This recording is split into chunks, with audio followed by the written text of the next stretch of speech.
A green-tinted screen and braille lettering pops up that turns into the white Lighthouse of Houston logo. The Sightless Voices Unleashing Potential cover art pops up on screen. There's a flash, then clips of Jennifer's eye, her walking down the hall, and reading braille appear. A montage of clips from episodes of the podcast begins with Jennifer talking to our guests and smiling. It zooms in on the Sightless Voices Unleashing Potential cover art. How's it going, everybody? Welcome to Sightless Voices Unleashing Potential. I am your hostie with the mostie, Jennifer Parrish. And today we're going to be talking to one of our amazing clients. Her name is Marcela San Miguel. And we're going to be talking about her journey and her challenges and kind of how she's come to reach her full potential. So before we get started today, we're going to set the scene for you. So I'm going to describe the set for my blind and low vision viewers and listeners. So behind me is a white brick wall, and it's got blue lights behind it. And then we have a neon lighthouse sign.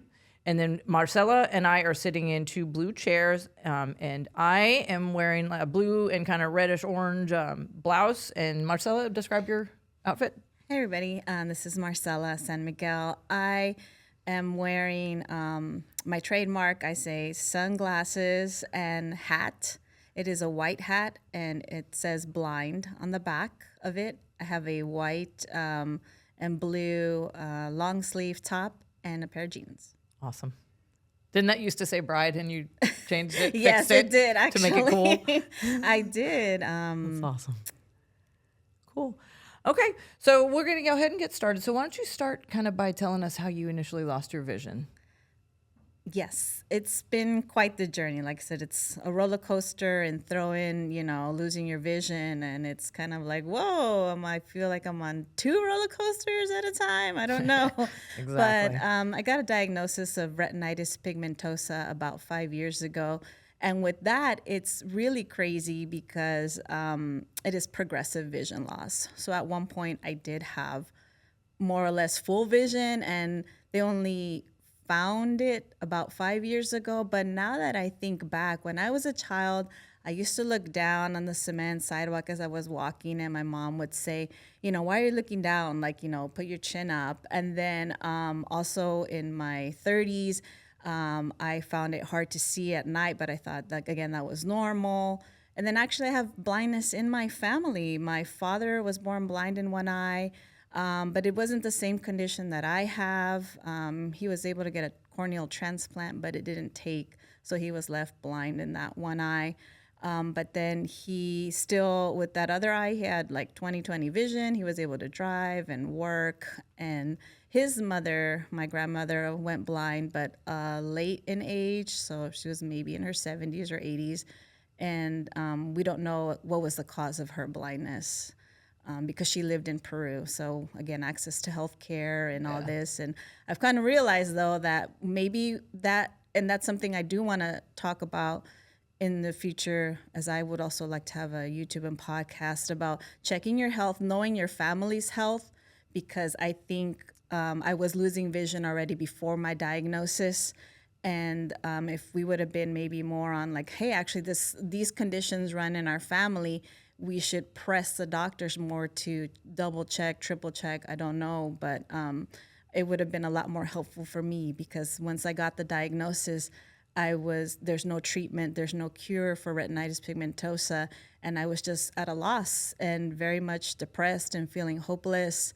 And I really didn't know what to do, who to talk to. Was there anybody else that had this condition?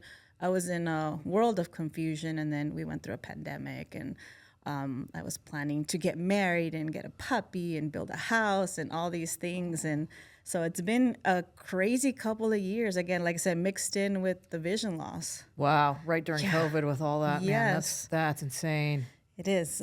You are a tough cookie, girl. That's thank for you. sure. I do think I am. Absolutely. And her, you spoke about heredity, and that's huge. Yes. That's huge. That's something we kind of do want to get out to the public is like, if you've got, somebody's got some vision loss somewhere, in your family, pay attention, because, you never know. So it's just always good to kind of, like you said, double check, triple check, kind of give your doctors a heads up and all that kind of good Because stuff. the sooner you catch something or find out, the easier you'll get either information or start learning what you need to do to deal with that condition. If there is some possible treatments or, what's the next step in the vision loss journey. Yeah, exactly.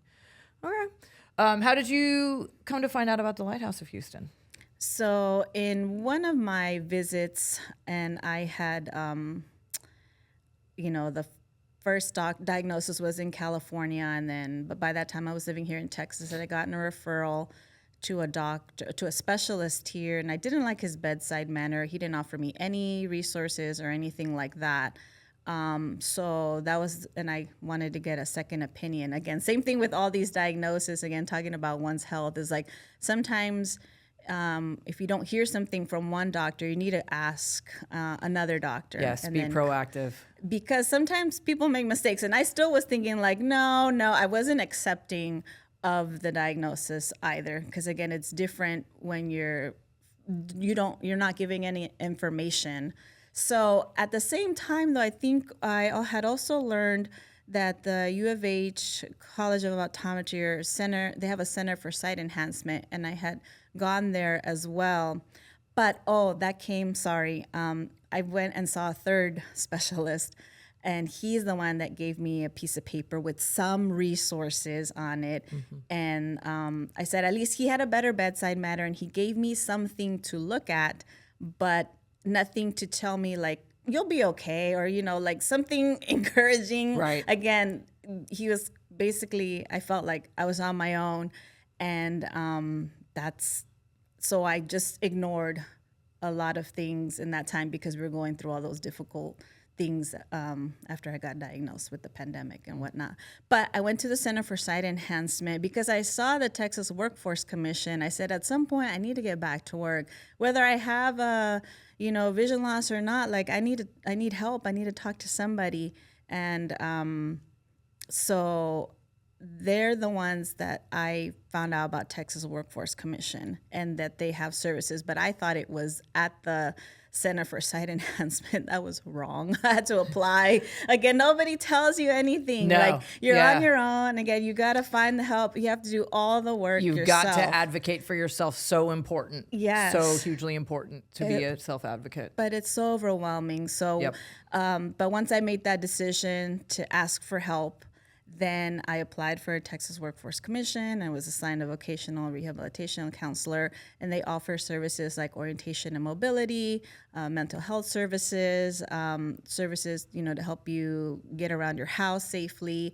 So one of the first services I received was mental health counseling from Dr. Belinda Benjamea, who is now recently retired. Shout out to Melinda. Yes, we love her. Yes, but she is here, part of the Lighthouse, and the I say care and support and guidance I receive from her, just knowing that this is only one of the things the Lighthouse offers. I have to find out more about the Lighthouse. They sound awesome. If this is just one part, one arm of all the things that they do. And that was my first foray into the Lighthouse. And she also hosted a virtual support group every Friday. And to know that I wasn't alone, that I didn't miss. I think that whole year, once I started last year, and finding out other people are going through different stages of vision loss, different causes, but we all had a common road. Common ground.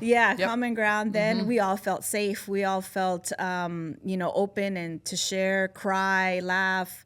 Yeah. It meant a lot to me. And so that's when I started to get more involved with the Lighthouse. Awesome. Yeah, I've actually sat in couple years ago, whenever the support group was in person here, I sat in on a couple of them. I mean, it's so necessary. Yeah, and I mean, like, so I've been low vision all my life, but still, kind of going in there and chilling and like listening to everybody's stories. It sort of gives you a new perspective on the whole thing. You know what I mean? And I mean, if somebody that's kind of been dealing with this all their life could help someone with recent vision loss and let you know, man, there is a road ahead, and it's all, it's as positive as you want to make it. It's a whole new world. Absolutely. Well, that's awesome. I love that you hooked up with Melinda. So what those initial interactions, you did the group thing, and then so it led to some other stuff, right?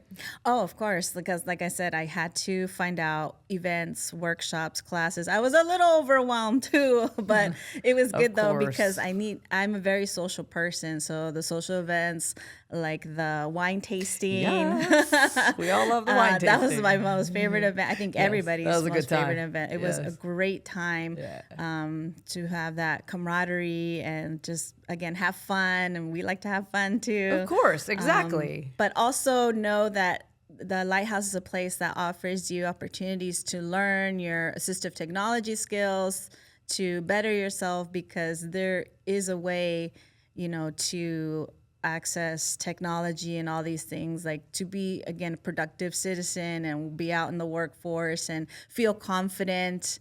I also took many assistive technology classes here, and so that helped me become more confident. I've also visited the low vision clinic, and that was also essential because, again, I need to protect my eyes. A lot of I get pain and headaches from the glare from the sun. And so when I saw Dr. Parrish and we did the exams, they were able to get frames that cover the sides so the light doesn't really enter through the side of the sunglasses or glasses. And then, there's the store here, and I'm like, I take Metrolift now, so it's an easy place so I can get things that I need, either for my cane, like a cane tip, or a cane if you need a cane. Yep, if you need a cane, we got canes, guys. So, and jumbo playing cards, like there's just so much stuff here. Again, like I said, it's a little bit overwhelming, but if you take it in pieces, and when you're ready to do things, I also was learning Braille with Monique. So I know that's also something that I, want to learn, need to learn in the future. It's just the opportunities are endless. And I love the fact that you're learning Braille and you're learning screen reader software. I mean, your vision's probably a lot better than mine. But RP, as we all know, is progressive. So you're taking that initiative and getting moving and learning this stuff kind of in advance. So whenever, God forbid, you lose more vision or anything, you're ready to roll. Yes. Yeah. That's awesome. I love that. Definitely. I love to learn. I was a former classroom teacher for many years. And so that's why I learn more, again, from the people that work at the Lighthouse, my teachers, everyone I contact. I'm always learning about, how to navigate this new world, as I call it. Yeah. And just to know that I'll be okay. Like, it'll be okay. You absolutely will be okay, and we're happy to, kind of be a little tiny part of that you being okay. Okay, so tell me, about kind of some of your ultimate future goals, aspirations, that kind of thing. Well, yes, I have a lot. I've overwhelmed myself with those two because I've seen such great examples. We have access to technology. So again, social media and YouTube and podcasts, and knowing that people are doing all these things. I say I'm a disability advocate looking to, turn into a full-time job. Awesome. Because there's so many organizations that have helped me, that help low vision blind people. So I'd like to do some fundraising, grant writing on their behalf, because these services are necessary. The Lighthouse of Houston is necessary. It's essential. It's really what made my life turn around. And, I want to also help people. I think, I have this confidence. I don't have a problem talking and sharing my story. So I would like to also have my own YouTube channel, make blind positive merchandise. I had said too, I want to be in a band. I love music. But we're so out there that it's, we need to be more out there, I feel, Exactly. Exactly. I mean, we have blindness, but as I have said in past podcasts, our blindness does not define us. No, not at all. Right? I mean, there's layers. We're like big old onions. And there's a lot of stuff, and look at you, and so you said you play instruments. Is it percussion? Percussion. Awesome. Because my dad used to play in a band, so he didn't let his blindness stop him. And that's why when I think about it, and it's weird because I feel like for me, I think it paralyzed me, and I needed help and support from others. But for him, like he didn't let it use that as an excuse for anything. Like he enjoyed his life. He drove, he worked, like I said, as a stationary engineer for the Fairmont Hotel for 32 years. Awesome. And he emphasized the importance of education. And that's why, too, I said, you know what? I'm going to learn about all these resources, organizations here, because I have to. You know, I know there's more that I can do still, even as my vision's declining. Oh God, there's so much you can do. And again, with technology too, I have to say I'm wearing my Apple Watch. I got an Apple Watch. I need to get one of those. My friends keep telling me, "Come on, girl, get on the train." I'm like, man, that's more money. It helps because then, yeah. you know, it's just easier to you talk in the watch and. Sure. But learning here, I also learned, you know, the technology accessibility on the iPhone. Yes. So, essential. Yes, to maneuver that and. Yeah, like I said, there's so much still that we can do and we can help. Absolutely. All right, so let's kind of pivot a little bit. So we'll talk about obstacles, you know, because we're blind folks. We've all faced them, employment obstacles, you know, seeking education. So let's talk about some of your personal ones. I think the biggest obstacle, though, honestly, is the mindset of what it means to be a blind person in this world and what people think of you once they see you and you have a cane or you don't have a cane. And I think that's the biggest challenge, is to overcome people's perceptions. Yeah. And they don't know, again, they don't see as many blind people out in the street or at work or this and that.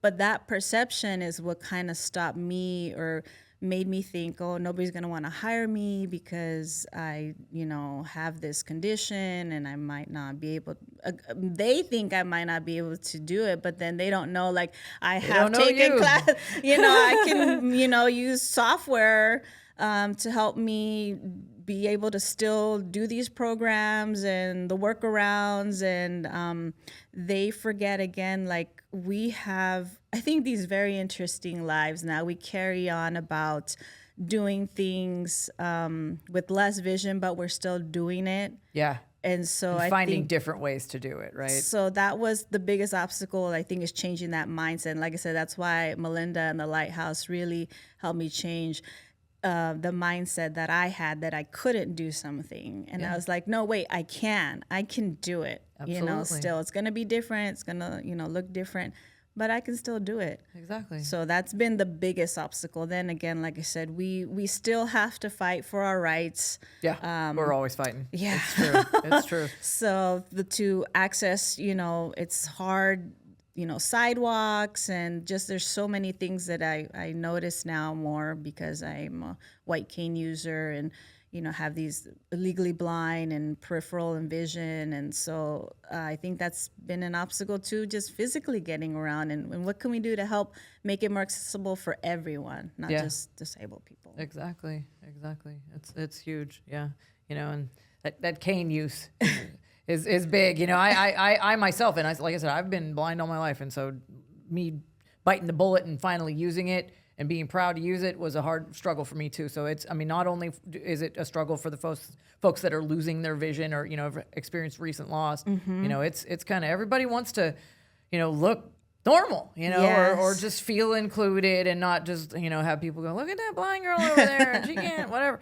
Yeah. I mean, that's not how it is normal. And do we want to be normal? Exactly. Like, well, and that's the beauty of it. Like, you know, define normal. Okay, and fine, that's what whatever. I love about the podcast and the Lighthouse. And it's great that we're talking to people because that's what we need to do. We need to communicate. That's been, as much as we have technology at our hands, is still like talking to someone physically and letting them know, like, hey, this is, you know, I went through the same thing, or this can help you. Like I said earlier today, I ran into Marie because she's here for choir practice. Oh, yeah. And I was like, hey, you know, there's a celebration next Friday, disability celebration for the Mayor's Office of People with Disabilities. Are you going to be there? And she's like, wait, what time is that? I said 9 to 1. So sharing that information. Yeah. So that's what is great about this, is that we're still getting that information out. We still want to include everybody. I'm sharing I call it a testimony. A year ago, I couldn't even talk about going through vision loss without breaking down, crying, Look being at depressed. you now, girl. Oh, when I Out saw and that, proud. when I started getting orientation mobility, and my instructor came to my house with the cane, I just started crying. I was like, Yeah. no, I am not gonna use that. Right. Oh yeah. Like the no. struggle is real. But again, it's like, well, do I want to stay in my house all day and not go out and not see anybody ever? Well, I was like, no, not that either. So actually, let's start, because I fell twice last year, and luckily I didn't break anything. Yeah. But I said, you know what? I need to learn, again, learning that I have to navigate life differently now. And I want to keep myself safe too. Like, 'cause like I said, it'd be worse as I'm losing vision to break something, or, you know, God forbid, yes. like that just wouldn't be a good for me at all. So I can tell people, like, it's going to be okay. And now with the cane, like, I can just be looking, if I don't, whatever time I don't have the cane, I'm always looking down. Yeah. And so I'm like, oh, and then my neck hurts and all that. And Exactly. like, you know Yep. what? I can just be just use Just the cane. have your head look straight and use Yeah, the cane. Yep. exactly. So I'm like, why make it harder for yourself? Exactly. You know, now that you know, like, you're going to be okay. There's all this help and organizations out there that know that this is difficult. It's not easy, and by no means am I saying that this journey is easy at all. But you can build back your confidence, and you can still, like I said, still be productive and still help others. You know, you think too, like, oh, I can't help somebody, but you just sharing your story like we're doing right now, like we're helping others, and there's so much worth in that. Yeah, a little inside scoop, guys. Marcela told me, you know, I like to, you know, I pimp my proverbial ride, right? So my cane is my ride. I actually have like an Astros colored cane right now, and she told me about something called glam canes. Yes. So I'm on that like flies on rice, man, because I want to have a glittery, sparkly cane. Yes. Like that's my jam. So And I mean, just like just the passing of information, and, you know, our sense of community, and we all want to have fun with, you know, you gotta have fun with it. Exactly. You gotta have And fun it's with become it. a business. That's what I'd like to see more is, you know, us becoming also entrepreneurs and content creators and whatnot, but also letting people know about other people that have already thought of that. Like I said, glam canes, you know, it's like great. You know, awesome. you can bling out the cane and, I need this you in know, my for a life. special occasion, because you got to check the cane laws in your state. Right. And they Yes, will that's say the that they thing. have that on the website. But they're making more accessible canes for the more adventurous people. I think it's called a werewolf.